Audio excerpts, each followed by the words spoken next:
Hello. Testosterone replacement therapy can be great in alleviating symptoms of anxiety, right? And this is because it does things like increase your mood, improves your mood, increases your confidence, increases your energy and your feelings of well-being generally, right? But I see a lot of people asking about anxiety on my channel, and will testosterone replacement therapy cure the anxiety? And while testosterone replacement therapy may improve anxiety, and even in some instances maybe cure it, usually it's not going to get rid of it completely, right? Anxiety is kind of also a mental disorder or condition. So while testosterone replacement therapy may improve it, in some cases it may even make it slightly worse. You never know, right? It's all a matter of sort of personal feelings. While it may help, it may not always cure it completely. So today we're going to go slightly off the track and move away from testosterone replacement therapy. And I would like to talk about one tip and one thing that you can do to help at least improve your anxiety, right? It's probably not going to cure it, but it's one way that certainly should make a difference, right? That doesn't involve drugs and external hormones and things like that. It's a change that you can make to your life that will hopefully just improve your anxiety and your state of well-being naturally, okay? And it's going to sound very basic and silly and stupid to a lot of you, but I think it's very applicable, especially in today's modern, isolated, atomized world, right? And what it is simply start talking to people again. Now you might be asking, what the hell do you mean? You know, I talk to people, and let me explain, right? In today's society, it's become increasingly common and more common that people withdraw, right? They just withdraw into themselves a lot more. They're on their cell phones, they're on their mobile phones, they're on social media, they've got their heads buried behind a cell phone, behind a laptop, behind a computer, and they're talking less and less to people in real life, right?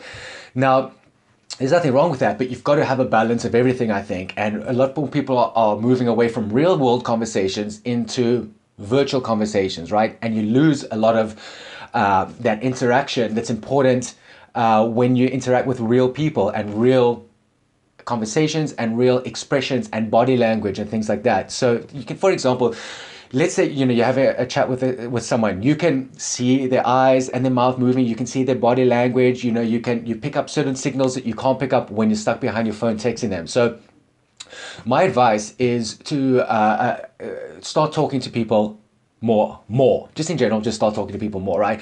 Now, for some people it might be more severe and some less severe, but you know, especially if you work like in IT, and I'm also talking a little bit from personal experience here. If you work in IT or you run your own business, you know, you may sort of be isolated a lot, right? So you don't have those opportunities to talk to people in real life as much. And that's why you have to make even more of an effort to do that, right? Maybe you are in a place where you interact with people every day, like at your job and things like that, but maybe you're still isolated. Maybe you withdraw, you go to work, you do your work, then you come home and you watch TV, or you sit behind the computer, or you drink, or whatever it is, and you don't get much of a chance to talk to people. Or maybe you go to the gym and you just put your head down, you put your headphones in, and then you work out and you don't interact much with people, right? All of these little things, this ability to communicate with people, talk to them, gauge your expressions and things like that, that helps with anxiety, because you're learning how to talk to people, and having real world experiences with people will just make you feel better in general.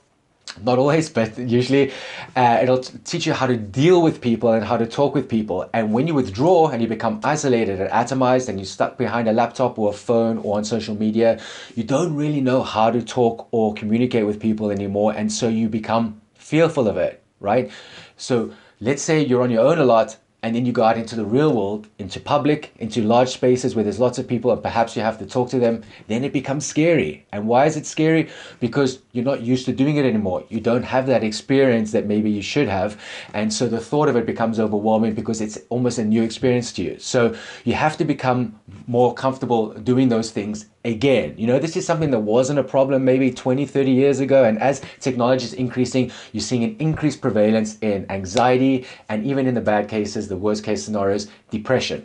Okay, so this is why this is something that you have to make a conscious effort on and about, and put the work in just to try and make a little change like this. Now, it doesn't have to be drastic. You don't have to go out into public and start launching these giant conversations with people and looking like an absolute nutter, but you need to start talking to people and start moving forward in that direction rather than more back and more isolated. And it can start with something as simple as talking to your friend, right? Now, a lot of us, you get used to the technology. So normally you would have talked or spoken face to face with your friends or even on the telephone. And now what you do is you just sit behind a cell phone and you text or you email, right? And you don't get that sort of personal interaction with the gestures and the expressions and the body language and all that. So one way you can do that is to try and have more in-person contact with your friends. Now, by that I mean, instead of texting or emailing, try Skype them, right? Do a Skype voice call so you can hear their voice, you know, you can hear the tones and all that in their voice. Or even better, do a Skype call with video, right? So you can see the expressions, they can see yours. Maybe you can even see your own face. You get comfortable with yourself, you get comfortable with the person that you're looking at, and you get comfortable talking with someone face to face. And that will carry through into the real world. So those scenarios in the real world won't be as overwhelming or make you as anxious as they normally would, right?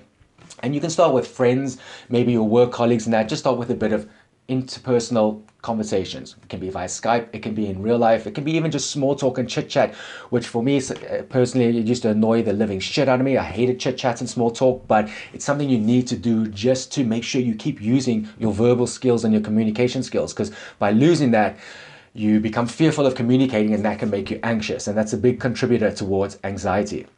Now, maybe you want to progress from there and you want to go out into the real world. Small little changes, right? You don't have to walk up to the biggest, bulkiest, scarier guy that's coming towards you in the park or in public and say, hey bro, how's it going? And if, you know, get fearful that you might get knocked out or something. Start small basic steps. Start with eye contact, right? Go outside, walk, go to the gym, go to the park, go to the shops, and just walk past people. And instead of keeping your head down and looking at your cell phone or trying to avoid eye contact, make eye contact with them.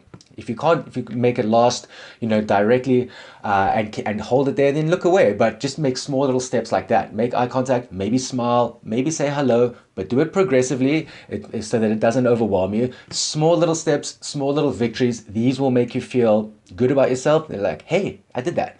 And that will give you the courage to take bigger steps. And then maybe you can start saying hello to people or just smiling. You can start with the innocent looking granny if you're worried that, you know, the bigger, bulkier guy might knock you out. And eventually you'll progress. It's the same at the gym, right? Instead of just keeping your head down with the headphones in and ignoring everyone, go to the gym, say hello to people, you know, or even just smile and wave in the beginning. Then maybe progress to a hello, then progress to a couple of sentences and a bit of banter or small talk. And just be friendly with people, and that's going to make you feel better and more comfortable talking to people and communicating with people. And that can transfer into things like at the supermarket, at the shops, in public. Now, obviously, you don't have to strike up a conversation with every single person, but make sure that you use your skills and your communication skills, your interpersonal skills, often enough that it doesn't cause anxiety at the thought of having to do that, right?